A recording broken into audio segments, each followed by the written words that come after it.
Mi nombre es Ana, tengo 35 años y hasta hace poco trabajaba como gerente en un banco local. Hasta hace poco porque mi vida dio un giro completo en los últimos 3 meses. Todo comenzó en una aparentemente normal cena familiar. Mi esposo Carlos, nuestro hijo Mateo de 10 años, y yo vivíamos una vida bastante común. Carlos trabajaba en la empresa familiar de construcción de su padre, mientras yo mantenía mi carrera independiente en el banco. Nunca entendí por qué sigues trabajando, solía decir mi suegra Patricia durante nuestras reuniones familiares. Carlos gana lo suficiente en la empresa. Pero yo amaba mi independencia. Además, quería dar un buen ejemplo a Mateo sobre la importancia del trabajo duro y la autosuficiencia. Mateo era un niño brillante, especialmente con la tecnología. Su abuelo, mi suegro Roberto, le había regalado un iPad nuevo para su 10º cumpleaños, y el niño lo llevaba a todas partes, siempre grabando videos y tomando fotos de la familia. Voy a ser director de cine, declaraba orgulloso, mientras documentaba cada momento familiar. La fatídica cena sucedió un domingo. Como era costumbre, toda la familia se reunía en la mansión de mis suegros. Carlos había estado actuando extraño las últimas semanas, llegando tarde a casa y siendo evasivo sobre sus actividades. Es un proyecto importante para la empresa, era su respuesta estándar cuando preguntaba. Esa noche, mientras cenábamos, noté que Roberto estaba inusualmente callado. Patricia, mi suegra, tampoco participaba en la conversación como solía hacerlo. La tensión era palpable. Ana, dijo finalmente Roberto, dejando su copa de vino con fuerza sobre la mesa. ¿Tienes algo que confesar? Me quedé perpleja. ¿Confesar? No entiendo. No te hagas la inocente, gritó, su rostro enrojeciendo. $500,000 desaparecieron de la cuenta de la empresa. Y casualmente, tú trabajas en el banco. Mi mundo se detuvo. ¿Qué? Yo nunca. Tenemos pruebas, interrumpió Patricia. Las transferencias se hicieron desde tu sucursal. Miré a Carlos buscando apoyo, pero él mantenía la mirada fija en su plato, con una extraña sonrisa en sus labios.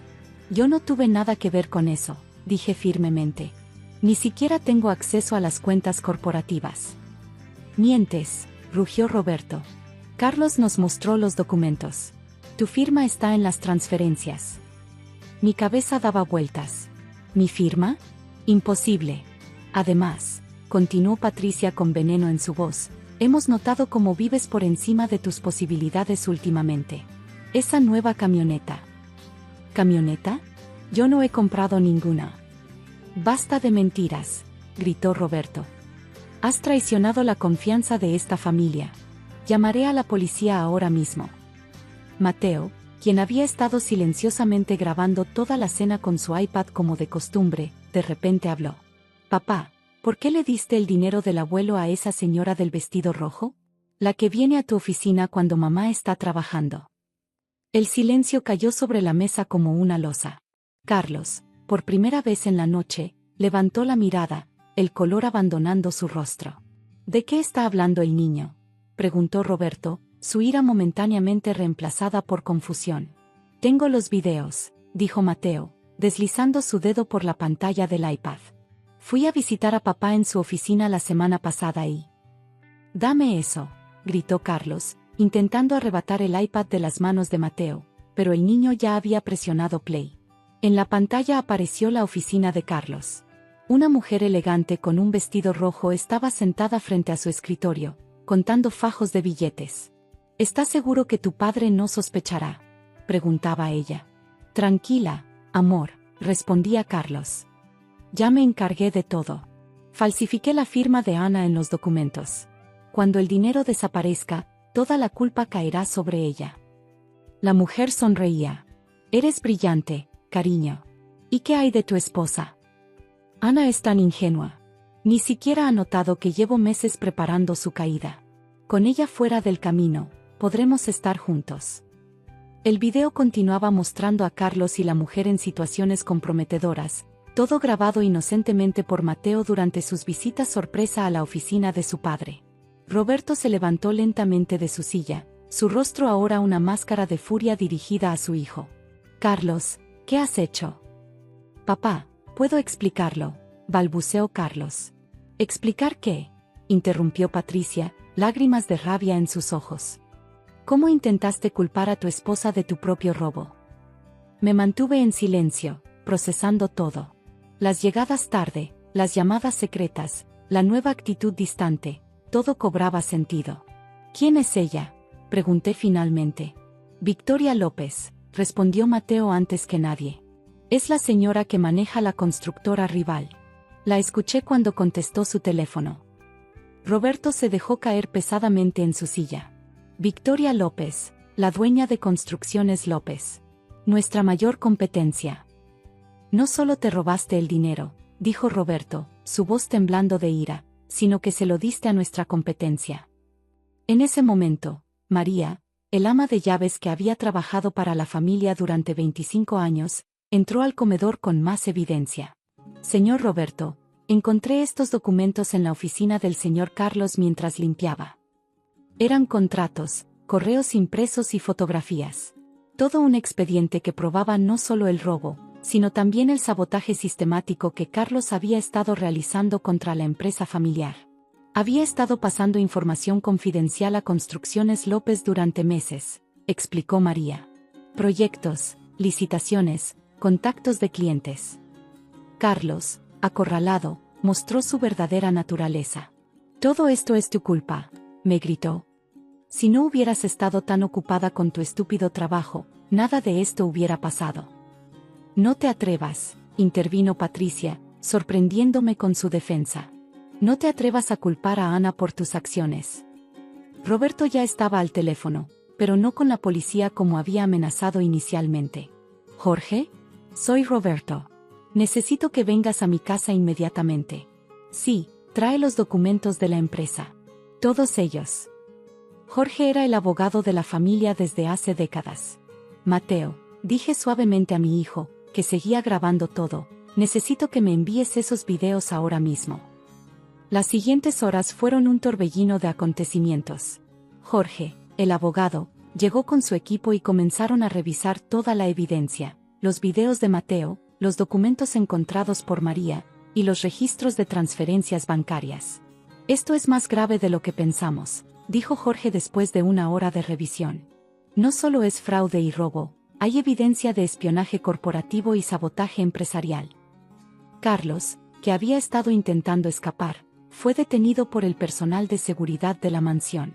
No pueden hacerme esto, gritaba. Soy el heredero de la empresa. Ya no, declaró Roberto firmemente. Jorge, procede con todo. La policía llegó poco después. Mientras se llevaban a Carlos, Victoria López también fue arrestada en su residencia. Los 500,000 pesos fueron solo la punta del iceberg. La investigación reveló que Carlos y Victoria habían estado planeando esto durante más de un año, me explicó el detective a cargo. Su plan era quebrar la empresa de su padre desde dentro. Roberto estaba devastado, pero también determinado. Ana, me dijo la mañana siguiente, te debo una disculpa. No solo por acusarte, sino por todos estos años en que no valoré tu integridad y profesionalismo. Y yo también me disculpo, añadió Patricia, sosteniendo mis manos. Siempre critiqué tu independencia, pero fue esa misma independencia la que te mantuvo fuera de las manipulaciones de Carlos. La investigación continuó revelando más detalles oscuros. Carlos había estado desviando fondos menores durante años, pero su relación con Victoria lo llevó a planear algo más grande. Encontramos pruebas de que planeaban fusionar ambas empresas una vez que la nuestra quebrara, explicó Jorge. Habrían comprado las acciones por centavos. Mi trabajo en el banco resultó ser crucial para la investigación. Mis colegas pudieron rastrear todas las transferencias fraudulentas y demostrar que las firmas habían sido falsificadas. Mamá, me dijo Mateo una noche mientras lo arropaba, ¿hice bien en grabar a papá? Hiciste lo correcto, mi amor, le aseguré. A veces la verdad duele, pero es mejor que vivir en una mentira. Roberto decidió reestructurar completamente la empresa. Para mi sorpresa, me ofreció un puesto en la junta directiva. Necesitamos a alguien con tu experiencia financiera y, más importante aún, con tu integridad. Carlos y Victoria fueron condenados por sus crímenes. Durante el juicio, se reveló que tenían planes de huir del país con el dinero robado, abandonándome a mi suerte con las acusaciones de robo. Lo que más me duele, confesó Patricia durante una cena familiar, es que estaba dispuesto a destruir la vida de su propio hijo. ¿Qué clase de padre hace eso? Mateo, aunque entristecido por los eventos, mostró una madurez sorprendente. Ahora quiero estudiar leyes en vez de ser director, anunció. Quiero ayudar a las personas que son acusadas injustamente. La empresa no solo sobrevivió, sino que prosperó bajo la nueva administración. Roberto me dio carta blanca para implementar controles financieros modernos y transparentes. Deberías haber estado en la empresa desde el principio, me dijo un día. Quizás nada de esto hubiera pasado. Hoy, 2 años después, dirijo el departamento financiero de la empresa. Mateo está en la secundaria, mantiene excelentes calificaciones y sigue grabando todo con su iPad, aunque ahora lo hace con la intención de estudiar criminología en el futuro. Carlos cumple su condena en prisión, y ocasionalmente envía cartas pidiendo perdón. Las guardo en una caja, por si algún día Mateo quiere leerlas. La última vez que supe de Victoria, había sido liberada y se mudó a otro país, su empresa completamente quebrada. ¿Sabes qué es lo irónico?, me dijo Roberto durante nuestra última reunión de directorio. Carlos siempre quiso dirigir la empresa, y tú, a quien él intentó destruir, terminaste salvándola. A veces, cuando reviso los viejos videos de Mateo, no puedo evitar pensar en cómo un niño de 10 años, con su inocente hobby de grabar todo, desenmascaró una conspiración que ni los adultos pudimos ver. La verdad siempre sale a la luz, le digo a Mateo cuando hablamos del pasado. Y a veces, viene de las fuentes más inesperadas. Mi nombre es Elena, tengo 35 años y soy propietaria de una empresa de servicios de limpieza. Puede que suene simple, pero mi compañía genera millones al año limpiando oficinas corporativas y edificios de lujo. Sin embargo, nadie lo sabe, prefiero mantener un perfil bajo y supervisar personalmente algunos trabajos, especialmente en el edificio de apartamentos de lujo donde vivo. Todo comenzó hace 3 meses cuando me mudé al edificio Royal Gardens, un complejo de lujo que había comprado recientemente a través de mi corporación. Decidí mudarme allí no solo como propietaria, sino también para supervisar personalmente el servicio de limpieza que mi empresa proporcionaba. Buenos días, señora Martínez. Saludé a mi vecina del piso 15 mientras limpiaba el pasillo común una mañana. HMPH, fue su única respuesta mientras pasaba junto a mí en sus tacones de diseñador. No me molestó su actitud, estaba acostumbrada a ser invisible cuando usaba mi uniforme de limpieza. Lo que no sabía era que esto era solo el comienzo. Una semana después, estaba supervisando la limpieza del lobby cuando la señora Martínez entró con su grupo de amigas. ¿Pueden creer que dejan que la servidumbre viva aquí ahora?, dijo lo suficientemente alto para que todos la escucharan. Esa mujer de la limpieza tiene un apartamento en mi piso. Este edificio se está volviendo tan común. Sus amigas rieron mientras me miraban de arriba abajo. Seguí trabajando, conteniendo una sonrisa. Si supieran que acababa de comprar el edificio por $50 millones. Las cosas empeoraron cuando la señora Martínez se postuló para la Junta de Residentes. Su primera propuesta, prohibir que el personal de servicio viviera en el edificio. Es por el prestigio del edificio, argumentó en la reunión de residentes. No podemos tener sirvientas viviendo junto a ejecutivos y profesionales. Observé desde el fondo de la sala, todavía en mi uniforme de trabajo. Algunos residentes parecían incómodos, pero nadie se atrevió a contradecirla. Además, continuó, señalándome directamente, algunas incluso tienen el descaro de pretender que pueden permitirse vivir aquí. Seguramente están involucradas en actividades ilegales. Ese fue el momento en que decidí que era hora de revelar mi identidad. Me levanté lentamente. Señora Martínez, dije con voz clara, como propietaria del edificio, debo informarle que su propuesta viola varias leyes de vivienda justa. El silencio cayó sobre la sala. La señora Martínez se rió nerviosamente. ¿Propietaria? ¿Tú? No me hagas reír, sirvienta. ¿Dónde está el verdadero dueño? Justo aquí, respondí, sacando los documentos de propiedad de mi maletín. Elena Romero, CEO de Clean y Cinecorp, y propietaria del edificio Royal Gardens a través de mi holding empresarial. El rostro de la señora Martínez se puso pálido mientras los documentos circulaban por la sala. Sus amigas comenzaron a alejarse de ella discretamente. Esto debe ser una broma, balbuceó. No lo es, respondí con calma. Y ya que estamos aquí, me gustaría discutir el incremento en su renta que entrará en vigor el próximo mes. Como nueva propietaria, estoy ajustando las tarifas a los valores de mercado actuales. La señora Martínez se dejó caer en su silla, completamente humillada. Pero esto era solo el comienzo.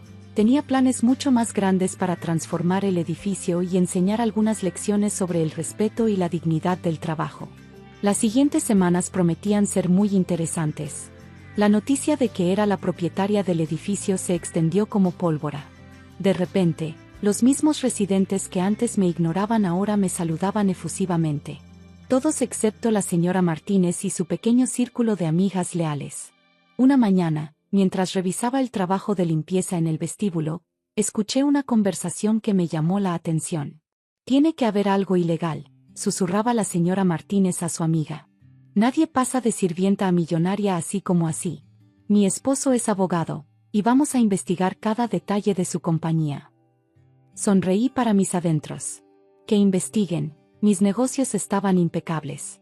Sin embargo, la señora Martínez no se dio por vencida. Una semana después, recibí una visita inesperada en mi oficina del edificio. «Señora Romero», dijo un hombre de traje, «soy Robert Martínez, el esposo de Isabella Martínez. Represento a un grupo de residentes preocupados por la reciente adquisición del edificio». Lo miré fijamente. «¿Preocupados por qué exactamente?» «Bueno», tosió incómodamente, «hay dudas sobre la legitimidad de los fondos utilizados para la compra. Algunos residentes están considerando presentar una queja formal». Me recliné en mi silla. «Señor Martínez, permítame ahorrarle tiempo. Clean y Cinecorp ha estado operando durante 15 años. Comencé con un equipo de limpieza y una furgoneta usada. Ahora tenemos contratos con 50 edificios corporativos en la ciudad. Cada centavo está documentado». «Pero Shirley». Y, continué, «ya que menciona preocupaciones legales, ¿deberíamos discutir las grabaciones de su esposa discriminando al personal de servicio? ¿O los correos electrónicos donde planea acciones ilegales contra los inquilinos de clase trabajadora?» Su rostro palideció. «Grabaciones. Las cámaras de seguridad captan todo, señor Martínez. Incluidas las amenazas de su esposa a otros residentes para que apoyen su propuesta discriminatoria». Se levantó torpemente. «Yo, necesito consultar con mi cliente». «Por supuesto. Y mientras lo hace, tal vez quiera revisar las nuevas políticas antidiscriminación del edificio. Las violaciones resultarán en la terminación inmediata del contrato de arrendamiento». Después de que se fue, revisé las cámaras de seguridad. Como esperaba, la señora Martínez estaba esperando en el lobby. Su esposo salió pálido y agitado. Discutieron acaloradamente antes de irse juntos. Pensé que eso sería el final, pero me equivoqué. La señora Martínez tenía un plan B. Al día siguiente, mi teléfono comenzó a sonar sin parar. Eran los medios locales. Alguien había filtrado una historia sobre condiciones laborales abusivas en Clean y Cinecorp. ¿Es cierto que obliga a sus empleados a trabajar horas extras sin pago? ¿Qué responde a las acusaciones de acoso laboral? Comentarios sobre los supuestos trabajadores indocumentados. Todas mentiras, por supuesto. Pero el daño estaba hecho, los titulares ya estaban circulando. Convoqué una reunión de emergencia con mi equipo legal y de relaciones públicas. Era hora de contraatacar. «Quiero todo», les dije. «Registros de nómina, contratos, premios de la industria, testimonios de empleados. Y encuentren la fuente de estas acusaciones». No fue difícil. La señora Martínez había usado un correo electrónico anónimo, pero no era tan inteligente como creía. Nuestro equipo de TI rastreó todo hasta su computadora. Mientras tanto, mis empleados me sorprendieron. Sin que yo lo pidiera, docenas de ellos se presentaron en las noticias locales para defender la compañía.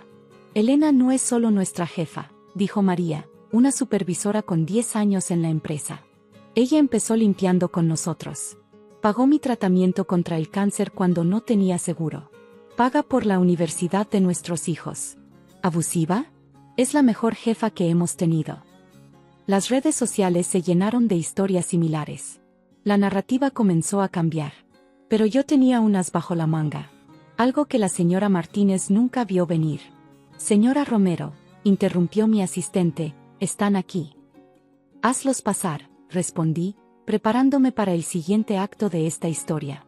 Por la puerta entraron 3 personas, el editor del periódico local, mi abogado, y alguien que hizo que mi corazón se acelerara de anticipación, la ex socia de la señora Martínez en su fallida empresa de bienes raíces. ¿La verdadera historia estaba a punto de salir a la luz? La ex socia de la señora Martínez, Amanda Torres, se sentó frente a mi escritorio con una carpeta gruesa en sus manos. Señora Romero, comenzó, lo que tengo aquí destruirá a Isabella Martínez. Hace 5 años, éramos socias en una empresa de bienes raíces. Ella administraba las finanzas mientras yo manejaba las ventas. Amanda abrió la carpeta. Un día, descubrí que había estado desviando el dinero de los depósitos de los clientes a su cuenta personal. Cuando la confronté, me amenazó. Dijo que su esposo abogado me destruiría si hablaba. ¿Cuánto dinero robó?, pregunté. Más de $2 millones. Tuve que declarar bancarrota. Perdí mi casa, mi reputación, todo. El editor del periódico tomaba notas furiosamente. ¿Tiene pruebas? Amanda sacó documentos bancarios, correos electrónicos y declaraciones juradas. Todo está aquí. He estado esperando el momento adecuado para exponer la verdad. Mi abogado revisó los documentos. Esto es más que suficiente para una demanda criminal. Sonreí. Pero primero, tengo una idea mejor. Al día siguiente, convoqué una reunión de emergencia de residentes. La señora Martínez llegó pavoneándose, pensando que sus acusaciones falsas me habían acorralado. Antes de comenzar, anuncié, quisiera presentar a alguien. La señora Amanda Torres tiene algo importante que compartir. El color abandonó el rostro de la señora Martínez cuando vio a su ex socia. Intentó levantarse para irse, pero 2 oficiales de policía bloquearon la salida. También tenemos algunos invitados de la División de Fraudes Financieros, añadí. Durante la siguiente hora, la verdad salió a la luz. Los residentes escucharon horrorizados cómo la señora Martínez había estafado a docenas de familias. Los oficiales tenían una orden de arresto lista. ¿Cómo te atreves?, gritó mientras la esposaban. Soy una dama de sociedad. No, respondí tranquilamente. Eres una criminal que juzga a otros por su trabajo honesto mientras tú robas y engañas. Su esposo intentó intervenir, pero se detuvo cuando mencioné que teníamos pruebas de que él había ayudado a encubrir los fraudes. Mientras se llevaban a la señora Martínez, me dirigí a los residentes. Este edificio va a cambiar. La discriminación y el clasismo no serán tolerados. Todos merecen respeto, desde el CEO hasta el personal de limpieza. Quien no esté de acuerdo puede buscar otro lugar para vivir. En los meses siguientes, Royal Gardens se transformó. Implementamos programas de becas para los hijos de los empleados, convertimos un piso en guardería gratuita para el personal, y creamos espacios comunes donde todos los residentes podían socializar sin importar su trabajo. La señora Martínez fue sentenciada a 15 años de prisión. Su esposo perdió su licencia de abogado. Amanda recuperó parte de su dinero a través de una demanda civil. En cuanto a mí, seguí usando mi uniforme de limpieza ocasionalmente. Era un recordatorio de dónde venía y de que el trabajo duro y la honestidad valen más que las apariencias. Un año después, estaba limpiando el lobby cuando una nueva residente entró. «Oh, qué bueno que la encuentro», dijo. «Soy doctora en el Hospital Central. Quería agradecerle personalmente. Su programa de guardería me permite ser madre soltera y mantener mi carrera. Este edificio es increíble». «Gracias», respondí con una sonrisa. «¿Sabe? Yo soy la propietaria». Ella sonrió. «Lo sé. Por eso elegí vivir aquí. Porque este lugar demuestra que el verdadero valor de una persona no está en su trabajo o su dinero, sino en su carácter». Asentí, sintiendo una profunda satisfacción. La señora Martínez había querido humillarme por mi trabajo, pero al final, su propia arrogancia causó su caída. Y yo había convertido Royal Gardens en algo más que un edificio de lujo. Era una comunidad donde el respeto y la dignidad eran verdaderamente los mayores lujos. «¿Le gustaría tomar un café?», preguntó la doctora. Con gusto, respondí, quitándome los guantes de limpieza. Conozco el lugar perfecto. Mientras subíamos al ático, donde había instalado una cafetería para todos los residentes, pensé en lo lejos que había llegado. De una mujer de la limpieza con una furgoneta usada a la propietaria de un imperio empresarial.